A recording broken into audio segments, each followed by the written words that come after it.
Saudações e bem-vindo a mais um episódio. Passado, presente e futuro de Moçambique, 50 anos depois que o país proclamou a sua independência nacional. Moçambique proclamou a sua independência nacional, corria o ano de 1975, mas concretamente a 25 de junho. Hoje, esta reflexão conta com o testemunho do professor Rogério Utui, acadêmico. Professor, é bem-vindo para este 2 dias de conversa, já nos minutos que se seguem. Professor, a 25 de junho de 1975, quando o presidente Samora Machel proclama a independência nacional, em pleno estado da Machava, onde é que se encontrava? Boa noite, ou bom dia, ou dependendo da hora que nos escutarem. A 25 de junho de 75 eu estava em casa. Eu era uma criança, tinha 12 anos e meio, por aí, né? Ia fazer 13 no mesmo ano.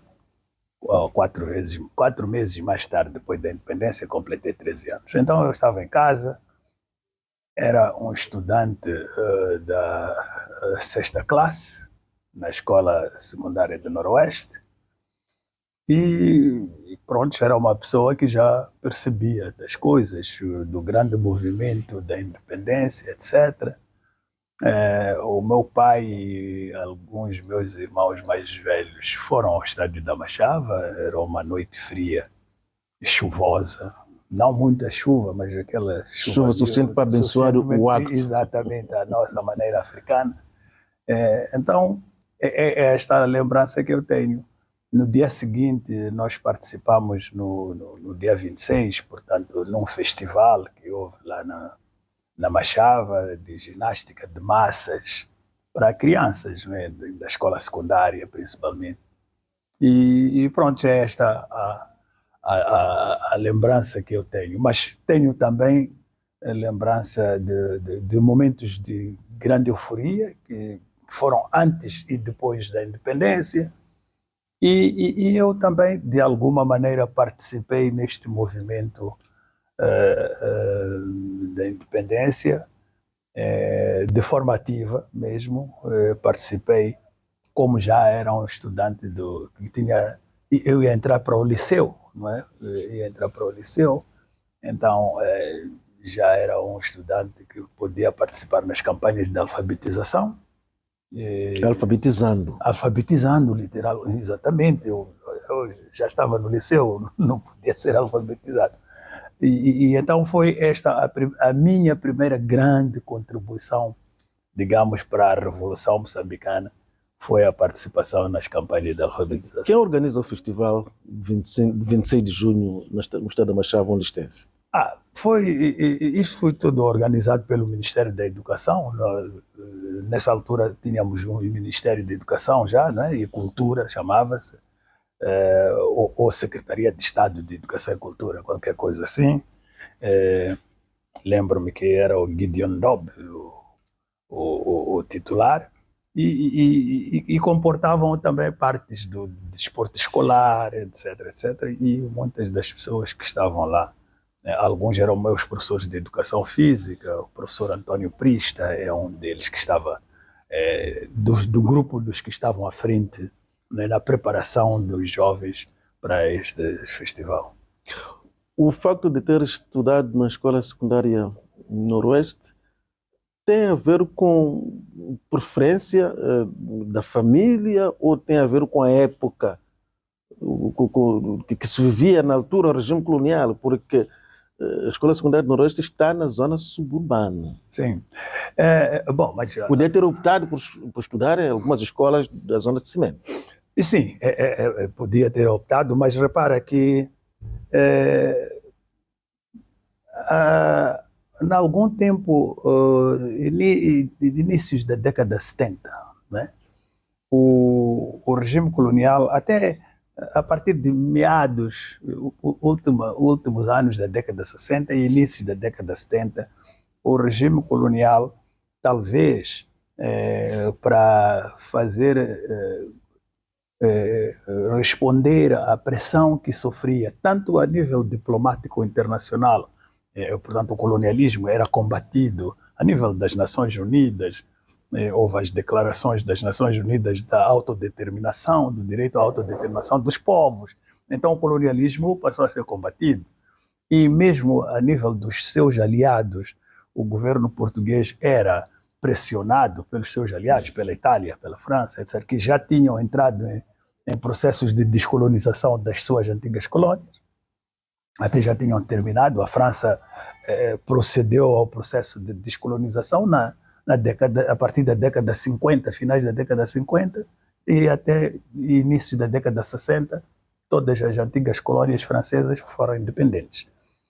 Portugal é que se manteve até meados da década 70, portanto era quase que o último império colonial que sobrava na Europa, e sofria a pressão dos países nórdicos, também dos aliados de Portugal na NATO e de toda a comunidade internacional. Então, o grande trabalho que Portugal tinha que fazer era tentar demonstrar que, portanto, era um regime, vamos lá, humano, bastante humano, nas colônias, etc. Então, para além disso, no início da década de 60, as próprias colônias portuguesas começam a dar indícios de luta armada. Tudo começou, por exemplo, com o 4 de fevereiro em Angola, a revolta das katanas, como sabemos. A bandeira de Angola até tem aquela katana que simboliza esta revolta. E depois, imediatamente, começaram os movimentos de libertação, a luta armada dos movimentos de libertação. Em 64 começou aqui em Moçambique, mas um bocado nessa altura começou em Angola também, o MPLA, a UNITA, começaram. O PAIGC na Guiné-Bissau começou também a luta. Então, tinha muita pressão para o governo português, tanto diplomática externa como interna, de guerras mesmo de libertação. E tentava Portugal demonstrar que era um país, afinal de contas, era um bom país que fornecia um bom clima para os colonizados. Então, a nível das províncias ultramarinas, começou a fazer uma série de concessões, entre aspas. Né? Uma das concessões que eu posso falar, estando aqui na cidade, então cidade de Lourenço Marques, foi reconhecendo que as populações, que havia um racismo claro, geográfico, na distribuição das populações pelas cidades. Portanto, a cidade de cimento, que era mais convencional, com a infraestrutura convencional, assim como a conhecemos, não é? Prédios, estradas alcatroadas largas, passeios, etc., etc. Esta era apenas concebida, tinha sido concebida, esgotos principalmente, concebida para os brancos. E fora da cidade, portanto, a zona periurbana, principalmente com construções normalmente precárias, construções, portanto, sem saneamento, portanto, por exemplo, nas zonas de Mafalala e urbanização, de vez nem havia fossas sépticas, portanto, havia o tristemente célebre assunto de latrinas em baldes, né? Então, portanto, era isto tudo, sem acesso à água, etc., água potável. Então, começa a melhorar as condições nessa zona suburbana. Começa a criar um movimento de acesso à água potável, portanto, para as populações das zonas suburbanas. Estou a falar de construção de fontanários, etc., etc. Isso tudo a partir de meados de 60 até meados de 70. Depois, criou o gabinete, aqui em Maputo, criou-se o gabinete de urbanização da cidade de Lourenço Marques, e este gabinete tinha o trabalho de planificar o ordenamento territorial, planificar a abertura de ruas alcatroadas. Começaram a surgir ruas alcatroadas naqueles bairros limítrofes, por exemplo, no bairro de Mavalane, bairro do aeroporto, esses bairros todos limítrofes começaram a ter ruas alcatroadas, mesmo na Matola, etc., etc., e que serviriam até para a maior penetração da própria polícia portuguesa. Criou-se um sistema criaram-se escolas oficiais, as famosas unidades, que até agora existem. Aquilo ia de unidade 1 até a unidade 31, são escolas... A unidade 31 ainda funciona. Exato. Não, mas várias outras funcionam. Entre outras. Exato. Então, são escolas padronizadas, bem construídas, portanto, tanto material convencional, até tinham piscinas, algumas dessas unidades até tinham piscinas para natação, está a imaginar, campos de jogos, essas coisas todas. Então, e uma das primeiras, esses eram para o ensino primário, entende-se? As unidades, e uma das primeiras escolas que se constrói no subúrbio, escola secundária, que se constrói no subúrbio, na altura chamava-se ciclo preparatório, portanto, aquilo que agora corresponde a quinta e sextas classes, depois do primário, portanto, quando vais entrar para o liceu, o ciclo preparatório. Então, uma das primeiras escolas que se faz neste momento é a Escola Secundária Mista do Noroeste. Ela funcionou em 1972, o ano de 72, 73, o ano letivo começava em setembro, por aí.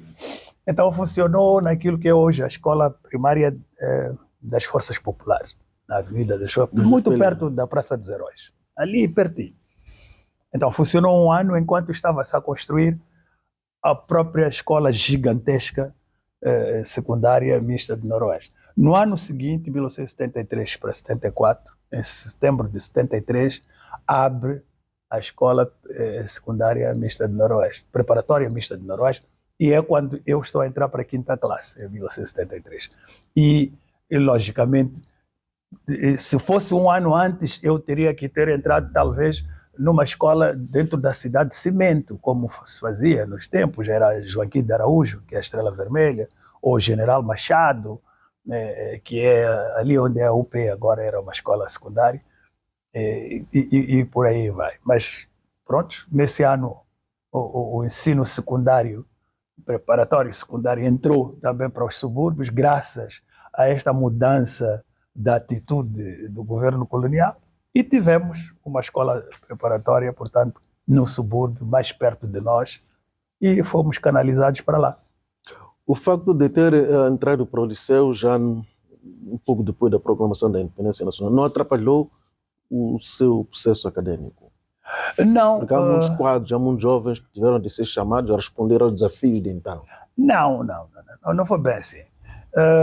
Repara que nós, o único momento em que a revolução, digamos assim, o processo revolucionário das mudanças nos calendários, etc., entraram em choque com aquilo que era a nossa vida normal, foi, acho que em 75 mesmo, no ano de 75, no ano da própria independência. O ano letivo, como eu disse antes, em Moçambique era correspondente ao ano letivo em Portugal, portanto europeu. O ano letivo na Europa arranca logo depois do verão, portanto o verão é junho, julho, agosto, então arranca em setembro o ano letivo lá. E nós também começávamos o ano letivo cá, só que setembro para nós é antes do verão, não é depois do verão. Então nós tínhamos isto desfasado, não é? Então, depois deste ano letivo de 73, 74, dá-se em 74 o golpe de Estado em Portugal, e depois já todo o processo dos acordos de Lusaka, que vão levar depois à independência de Moçambique no ano seguinte, e houve uma interrupção, né, de uns 6 meses para ajustar um bocado, foi uma interrupção premeditada, para ajustar um bocado o calendário escolar àquilo que é o nosso calendário geográfico, portanto, quando é o nosso verão, etc. Ou seja, ter um ano letivo que começa no início do ano e termina no fim do ano, quando começa o verão. O nosso verão começa em outubro, novembro, por aí. Então foi isto. Só tive o atraso, só tive 5 meses ou 6 meses de atraso para ajuste do calendário. O resto estudei normalmente. Terminei a Escola Noroeste em 75 mesmo, ou em 6, e depois fui para Liceu 5 de Outubro, na altura, que depois ficou Josina Machel, fui fazer a 7ª, 8ª e 9ª, tendo terminado a 9ª em 1978. E em 79 é que depois fomos abarcados por este movimento do 8 de março, portanto, fomos para o Centro 8 de Março e continuamos, portanto, com os nossos estudos. Portanto, digamos que não houve uma interrupção como tal do meu processo de estudos. A independência do país é proclamada, começa imediatamente a construção da nova nação independente. Como é que acompanhou e como é que acompanha este processo? Acompanhei com muita alegria, entenda-se, a independência era uma coisa nova para todos, para tanto os mais novos como os mais velhos, então foi um momento de euforia, de muita integração, muito engajamento.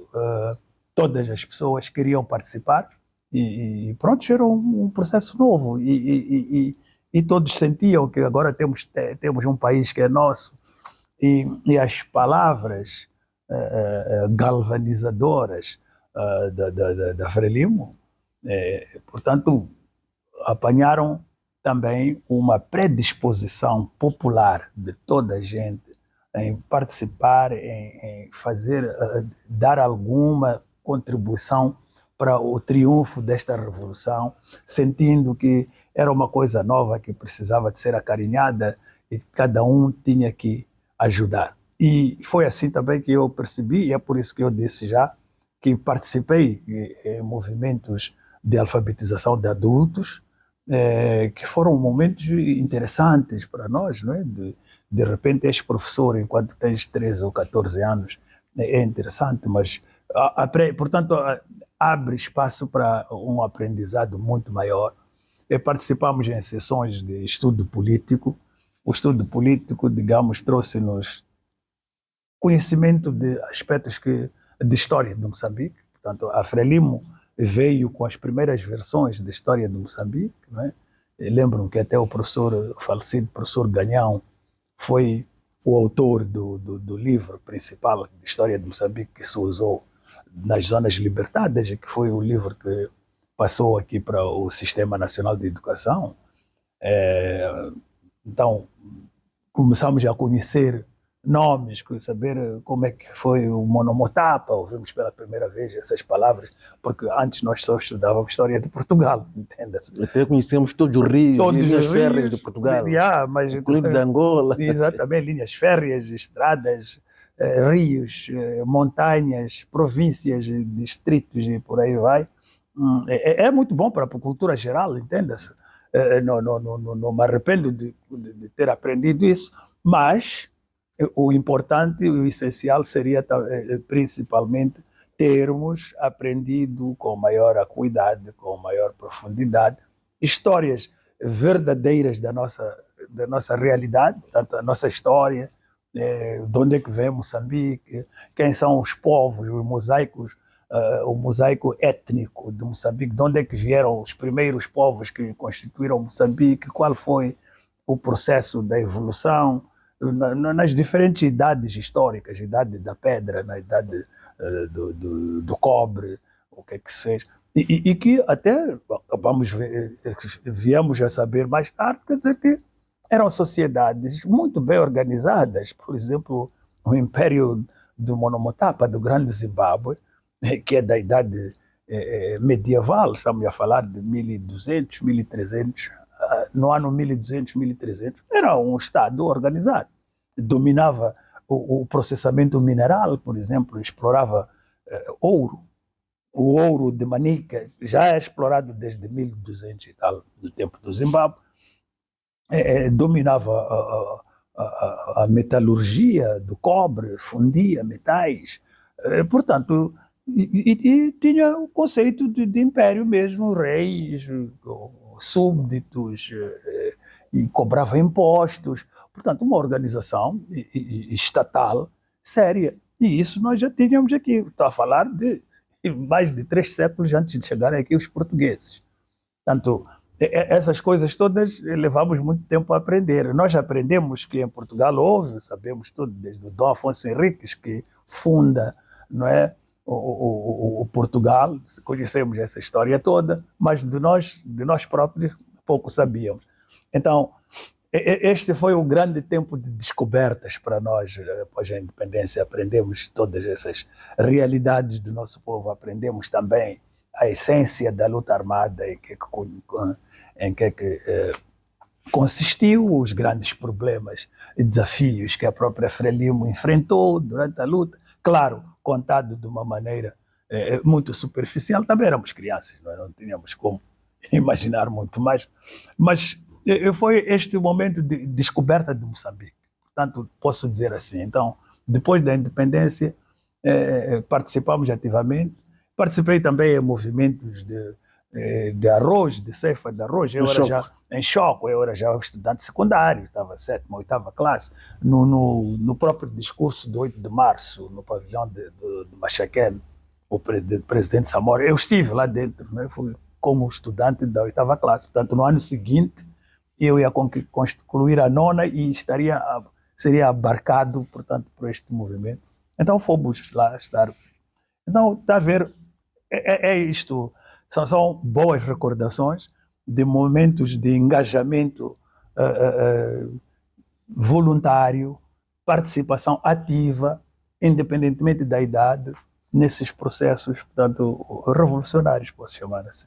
São bons momentos de grande engajamento. Sim. 50 anos depois, momentos como esses fazem falta ao país? Sim, fazem falta ao país, porque, bom, entretanto, o país desenvolveu-se, o país também tomou outros rumos, não é? Tomou outros rumos. Este é talvez o principal acontecimento que houve, né? Tivemos uma guerra fratricida, portanto, movida primeiramente foi pelos grandes inimigos de Moçambique independente, que eram os regimes racistas da Rodésia do Sul e da África do Sul, do apartheid, mas que depois também esta guerra teve o spillover, digamos assim, para questões mais nacionais. Portanto, entendo que houve alguma mudança na estratégia, em termos de tomada de consciência dos próprios atores da guerra, não é?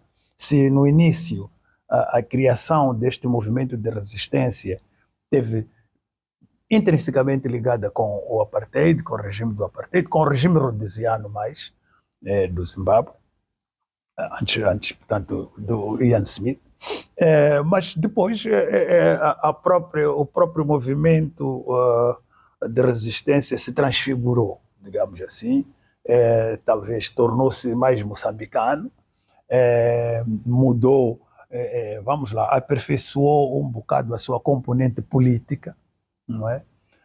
E mudou até de discurso. Então passou a ser um movimento muito mais virado a uma oposição interna contra políticas do governo da Frelimo. Então, este foi um grande momento de viragem também que houve. Esta é a história e temos que reconhecer a história como ela é, não é? O surgimento da oposição moçambicana relacionado com os regimes do apartheid, mas também uma transfiguração, portanto, para uma realidade mais moçambicana, com um discurso mais virado para questões nacionais, e isto também calha num momento em que a conjuntura internacional está a sofrer abalos. O sistema socialista, depois do aparecimento do Gorbachev, lá para meados da década 80, na União Soviética, e o movimento da perestroika e glasnost. Glasnost significa literalmente transparência em russo. Portanto, e a queda levou à queda do Muro de Berlim, e a queda do Muro de Berlim foi, portanto, vamos lá, como é que é? Desmoronamento exatamente do leste europeu, que era socialista, e do bloco político-militar, que era o Pacto de Varsóvia, e então esses países mudaram também, passaram para uma democracia multipartidária, e pronto, este clima internacional que mantinha de alguma maneira o respaldo ideológico de nós como países de orientação socialista. Então nós perdemos, digamos assim, o chão, e claramente Moçambique sentiu-se compelido também a essas mudanças que eram consentâneas com as mudanças internacionais que estavam a ocorrer, né? E daí a Constituição de 1990, que traz pela primeira vez, anuncia o multipartidarismo e abre espaços, portanto, para o aparecimento de mais partidos e depois para acordos gerais de paz e o aparecimento do multipartidarismo, de fato. A Guerra dos 16 anos foi um dos acontecimentos de destaque pela negativa. Sim. Para o país nestes 50 anos. Não era possível ter-se evitado a Guerra dos 16 anos, na sua perspectiva? Sabe, eu sou físico, não sou um historiador, mas a minha visão é bastante, desculpe, sou da velha guarda, bastante marxista. E é assim, há fatos históricos os fatos históricos ocorrem em certos momentos históricos e os fatos aparecem, de fato, como uma necessidade objetiva. Eles, no momento em que aparecem como uma necessidade objetiva. Isto é, não aparecem por um mero acaso, estilo, aqueles que estavam ali eram pessoas más, se estivessem pessoas boas não ia acontecer. Não. Os fatos históricos, portanto, são uma necessidade objetiva do momento histórico que está-se a viver. Então, vamos lá analisar a Guerra dos 16 anos. Moçambique fica independente e declara, portanto, em 1977, declara o Partido Frelimo como um partido de orientação socialista e que o país iria se desenvolver pelo caminho socialista. De fato, depois da independência, Moçambique ainda conheceu um crescimento econômico sério. Portanto, olha o que é que estava a acontecer à volta, no mundo inteiro. Entre as grandes potências mundiais, que eram a União Soviética e os Estados Unidos, havia a Guerra Fria. Ok? Portanto, era uma guerra não declarada, mas que era guerra, portanto, era competição a todo o terreno, portanto, em todo o espectro, vamos lá, de atividades. Era competição para ir à Lua, para mostrar quem é o mais. Era competição em termos de poderio das armas. Quem pode destruir mais é quando tivemos a proliferação das armas nucleares, até atingir-se números malucos do estilo a União Soviética podia destruir o mundo 9 vezes. Portanto, pode destruir 9 planetas como a Terra, só com o seu poderio militar. Desculpa. Então, era a competição a nível da ciência, essa é uma competição mais, mais agradável, em todas as áreas. Depois, olhamos para aqui na região austral. Nós tínhamos o regime do apartheid. A essência do apartheid era demonstrar a supremacia branca. Era um movimento de supremacia branca. Não é? E, portanto, o negro, que é a maioria, é 90% talvez, da África do Sul, da população sul-africana, era mantido debaixo até do cão.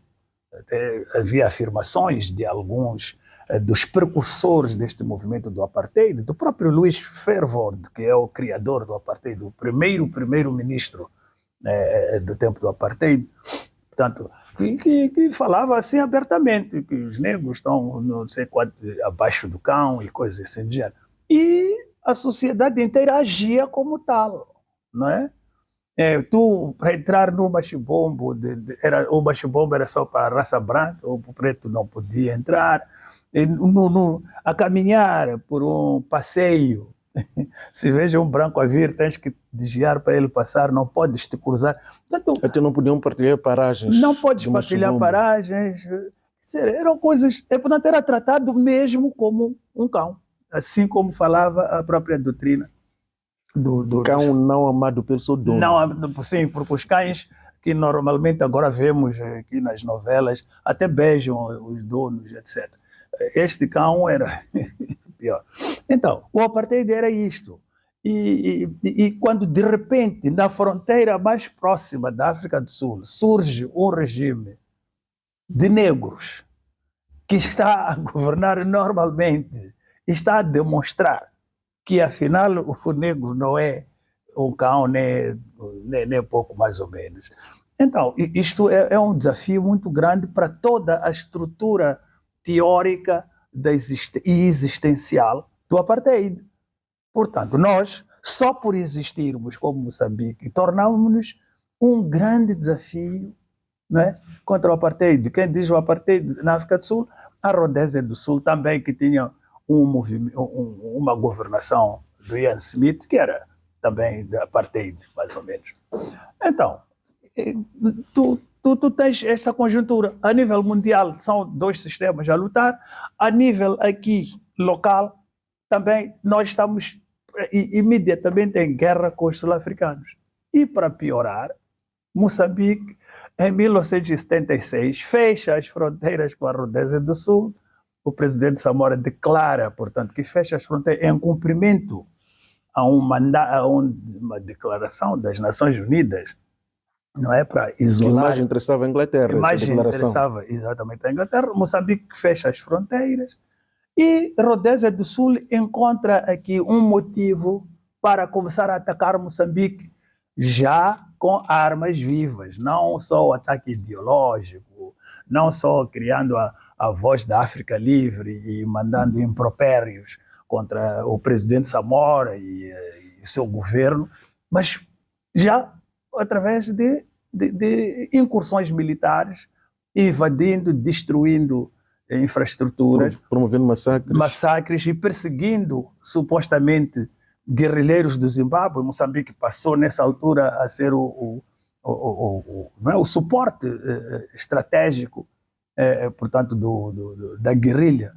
contra o Zimbábue, tanto da ZAPO como da ZANU.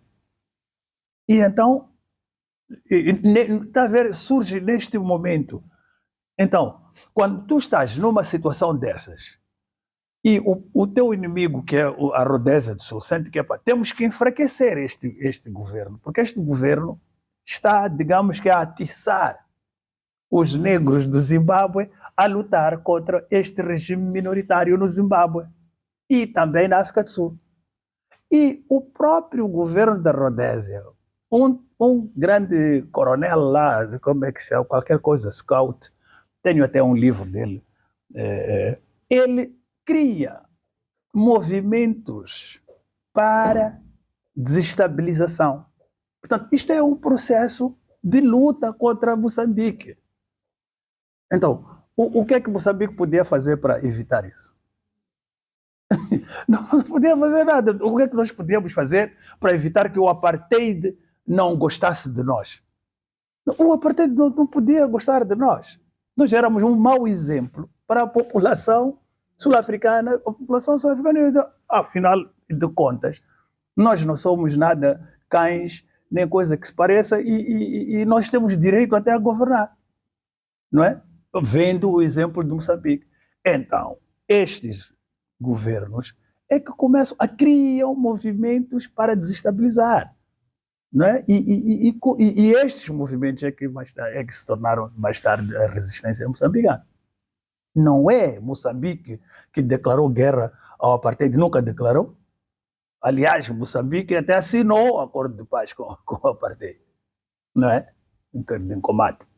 Então, mas o apartheid é que os serviços secretos do apartheid é que criam movimentos para desestabilizar Moçambique. Então, isto era inevitável. O que é que não devia ter acontecido nestes 50 anos, para além da guerra dos 16 anos? Para além da guerra dos 16 anos, sabe, Moçambique Eu acho que no processo do surgimento do multipartidarismo, eu acho que o partido Frelimo, que é quem trouxe a independência, que é quem... bom, é a Frente de Libertação de Moçambique que trouxe a independência, mas depois transformou-se em Partido Frelimo. E este Partido Frelimo, que sempre se assumiu como uma vanguarda do povo, sempre trabalhou no mesmo sentido de uma frente ampla, portanto, quase que meta-ideológica, portanto, está muito para além da ideologia. A grande ideologia que tinha, se é que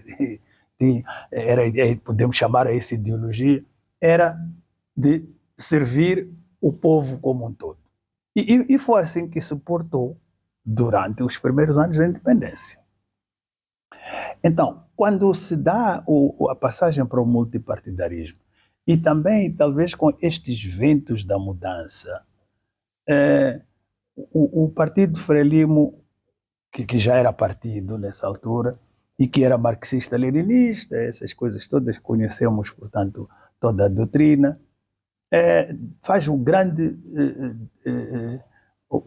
afastamento, vamos lá, da sua principal causa,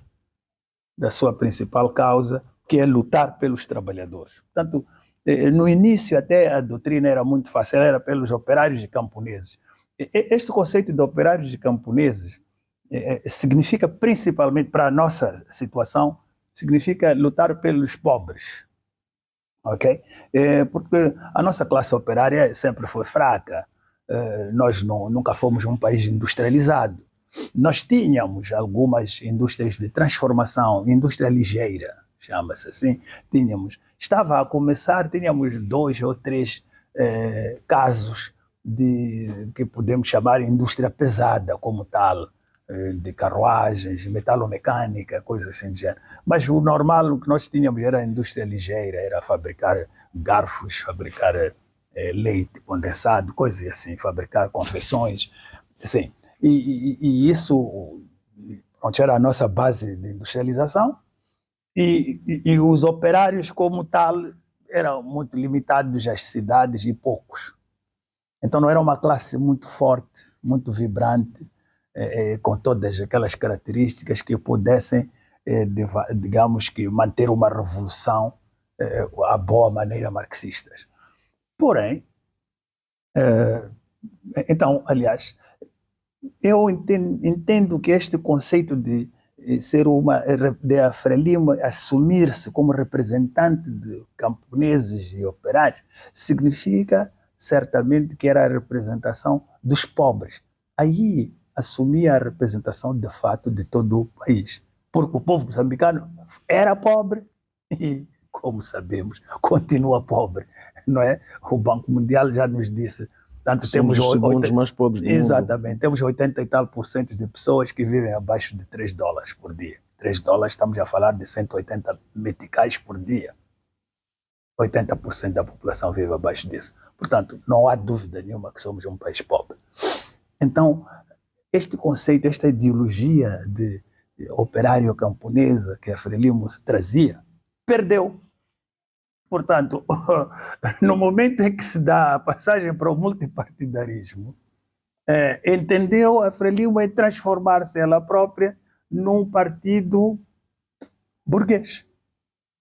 Deixou de literalmente se definir como um partido para pobres, não é? E assume essas definições modernas, bastante fugazes, do estilo, nós somos pela economia do mercado e pela liberalização. Essas teorias, quando interpretadas em África, significam capitalismo selvagem. A economia do mercado é uma coisa interessante. Aliás, todo mundo neste momento está mais ou menos, digo mais ou menos porque nem todos os países são assim pela economia do mercado. Há muitos países que, embora tenham economia do mercado, o Estado ainda tem muita intervenção na economia, na direção que se deve tomar e até principalmente nos projetos sociais, e isso é que faz a diferença neste momento entre os diferentes países. Então, ao assumir esta economia do mercado num país que não tem instituições fortes, porque a economia do mercado joga muito bem com um país bem estruturado, com instituições fortes, com balanceamento do poder, não é? Tem que ter os poderes bem separados e bem balanceados. E a controlarem-se, a controlarem-se mutuamente. Se não tens isso, que é o caso de Moçambique e de muitos países africanos, se não forem todos, se não tens isso, tu não tens capacidade de criar um país com base só no livre-arbítrio do mercado, e somos governados pelo mercado, o mercado é que diz o que é que devemos fazer, e etc, etc. Não vai, esse país, primeiro, não vai desenvolver, segundo, vai perpetrar, ou perpetuar até, as grandes diferenças sociais. Os pobres vão sempre ficar mais pobres, porque a economia de mercado não luta para equilibrar as pessoas. Não, a economia do mercado serve simplesmente para, em função da demanda, e só funciona só à base de demanda e oferta, mas nada. Não tem nenhum objetivo claro de desenvolvimento, não. Moçambique tinha alternativa a este modelo que viria a ser? Tínhamos, claramente. Eu acredito que o partido que estava mais próximo a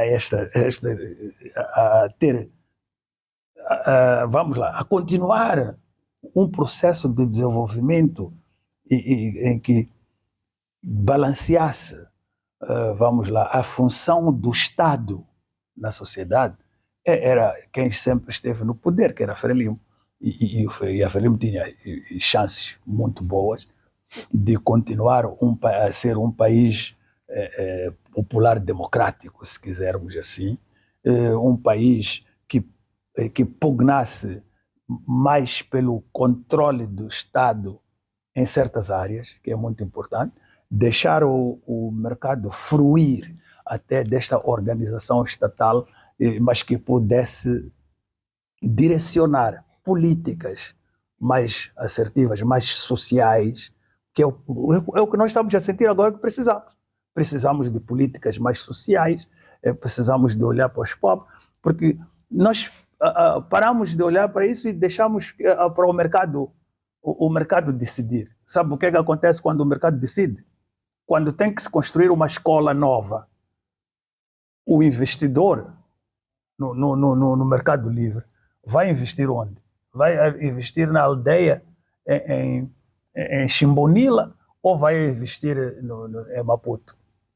Sendo tu um investidor, logicamente irias investir onde vais ter mais lucro, não é? Isso é que é o mercado. Onde o estudo de viabilidade sugerir. O estudo de viabilidade nunca te vai sugerir Chimbonila, nunca te vai sugerir Mackenzie. O estudo de viabilidade vai te sugerir na Avenida Júlio Nyerere, onde os vizinhos todos são pessoas que têm 5 carros na garagem, onde cada um pode pagar uma propina de 15 mil meticais para as crianças estudarem, não é? Então, tu, como investidor, vais construir a escola na Júlio Nyerere. Mas o Estado precisa da escola onde? Em Chimbonila, em Mackenzie, em Sussundenga. Então, a única forma de tu teres as crianças de Sussundenga, de Mackenzie, de Chimbonila a estudar, tem que ser decisão do Estado, nunca do investidor, nunca do mercado, porque lá não há mercado, nunca haverá. Havendo, sempre há de ser menor do que Maputo, e aquilo que beneficia o investidor sempre será Maputo. Tem estradas, tem pessoas com capacidade, com renda para pagarem, e estão disponíveis para pagar. Então, só terás tudo aqui e no fim vais potenciar mais aqueles que estão em Maputo, os de Mackenzie, Chimbonila e Sussundenga estarão mais abaixo. E tu perpetuas este distanciamento, até vais aumentando cada vez mais. É o que está a acontecer agora. 50 anos depois que Moçambique proclamou a sua independência nacional, quais são as ameaças reais para o futuro do país que identifica? Primeira ameaça, pobreza absoluta, que comporta várias questões, como fome, comporta também ignorância, está tudo relacionado. Tudo relacionado. A pobreza absoluta é prima da fome, da ignorância. Agora temos este caso triste, ridículo, trágico, cômico, de que toca uma pessoa e desaparece o sexo. E morreram 19 pessoas na Zambésia. E as estatísticas podem pecar por defeito. Sim, morrem 19 pessoas por uma brincadeira de nada, de um boato. Portanto, isto mostra a relação que a pobreza tem com a ignorância. É uma relação terrível, explosiva. 19 pessoas estão a morrer porque eles pensam que tocou, então o sexo vai diminuir. Pronto, morreu, matou e foram se matando. E é isto que nós vivemos todos os dias. Agora é o sexo, mas passado uma semana, daqui a 2 semanas, há de ser o chupa-sangue, que depois é cólera, também mata, porque acham que os serviços de saúde trazem cólera, então matam os agentes da saúde. Quer dizer, quem é que faz isso? São os pobres. São os pobres. Então, este é o grande problema. Primeiro problema, pobreza absoluta, que é prima da ignorância e todos os males, e da fome e essas coisas. Segundo grande problema que nós temos é o ensino técnico profissional pobre, que nós desmantelamos, dizia eu ontem, desmantelamos com sucesso o ensino técnico profissional.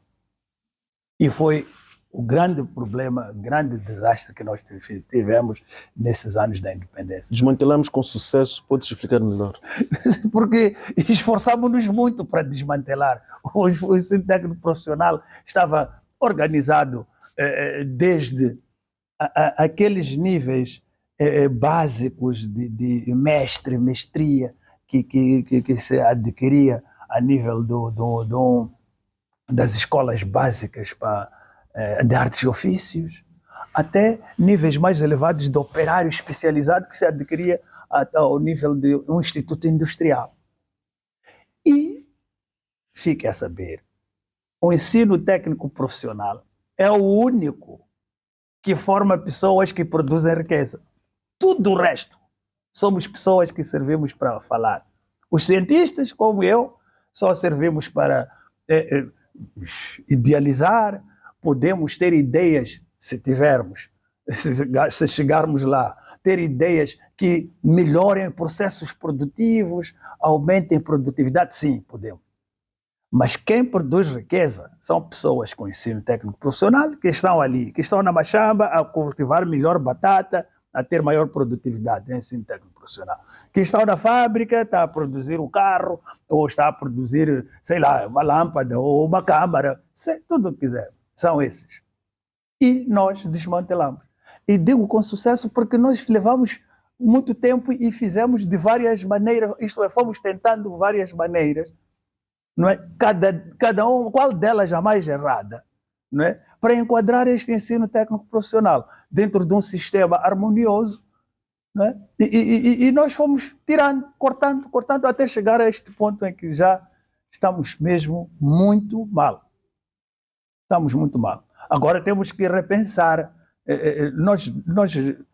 As pessoas neste momento que produzem a riqueza aprendem fora do circuito normal da educação, não é?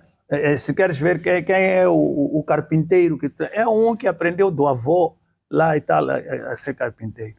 E por isso só sabe fazer aquelas cadeiras básicas que faziam, que víamos quando éramos crianças. Não sabe fazer design, não sabe entrar num computador, desenhar uma mobília nova, com elementos compósitos, com madeira misturada com prensados, compostos não sei quantos, coisas modernas, e desenhar linhas modernas, nada, não sabe. Por quê? Porque é um carpinteiro que só aprendeu madeira com madeira, juntar, planar, etc. Não há ensino técnico profissional. No ensino técnico profissional moderno, já seria uma pessoa sentar, abrir desenho assistido por computador, desenhar formas mais bonitas e fabricar.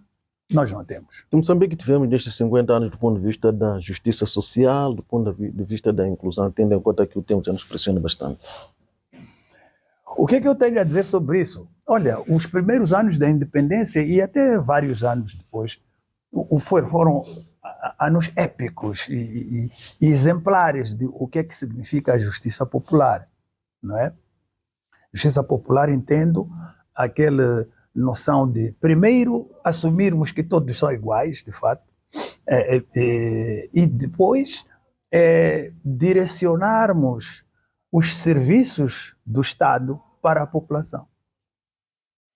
Depois tudo se quebrou. Tudo se quebrou. Neste momento, digamos que o acesso a instituições, não estou aqui a falar apenas da justiça formal, isto é, tribunais, etc. Não é disso que eu estou a falar. Estou a falar de justiça popular, este conjunto de... Ou justiça social. Justiça social, desculpa, é isso, não popular. Eu estou a falar deste conjunto de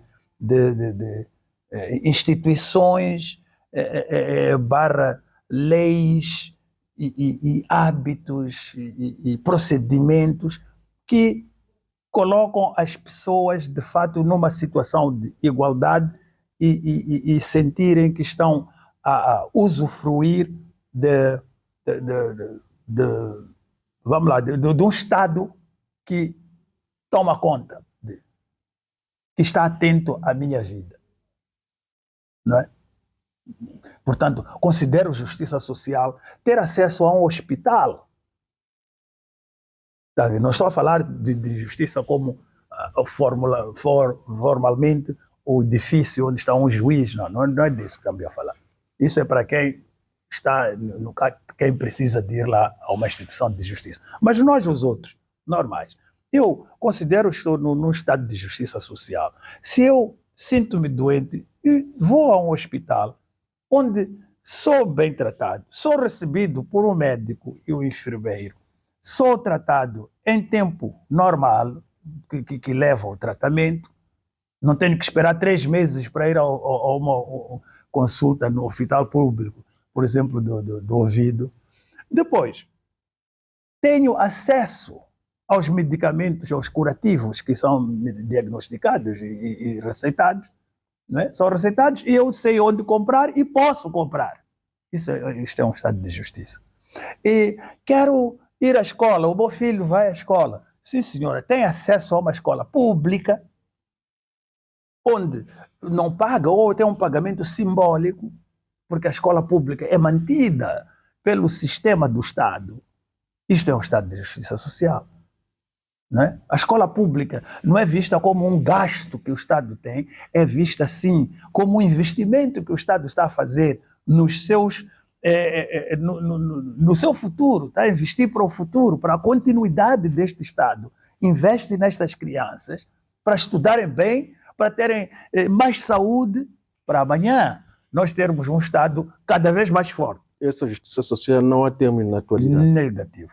Está claríssimo, quer dizer, não precisamos, nem precisamos de caminhar muito. Se eu saio consigo aqui, não é de andar 50 metros, é de perceber que não há justiça social. Vais ver pessoas aí a empurrar chovas, pessoas que para se deslocarem daqui até os Quelene, onde ir 4 pessoas apinhadas numa moto, no mototáxi, etc. Portanto, não tem acesso ao transporte. E inclusão? Se houvesse acesso ao transporte, não teriam dinheiro para pagar. Portanto, está claríssimo que não há justiça social. Nem justiça social, nem inclusão. Lógico. E para terminar, professor? Sim. Para terminar mesmo.